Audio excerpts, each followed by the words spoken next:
საქართველოს სპორტისა და ახალგაზრდობის საქმეთა სამინისტროს ინიციატივით სოციალურად დაუცველი მოზარდებისთვის გათვალისწინებული პროექტი შეაჯამეს დღეს საქართველოს სპორტისა და ახალგაზრდობის საქმეთა სამინისტროში.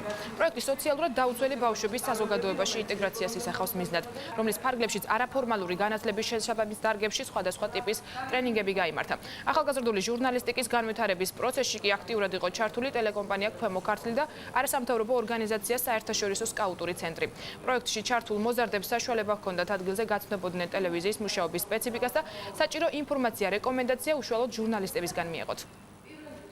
ახალგაზრდული ჟურნალისტიკის განვითარების პროგრამის ფარგლებში წლის განმავლობაში დაგეგმილია ტრენინგ სემინარები. ჩვენ ვცდილობთ, რომ ეს ტრენინგ სემინარები იყოს განსაკუთრებით საჭიროების მქონე ახალგაზრდებისთვის და აგრეთვე ეთნიკური უმცირესობების მქონე ახალგაზრდებისთვის. ერთი თვის განმავლობაში ვიყავი ამ პროექტში ჩართული.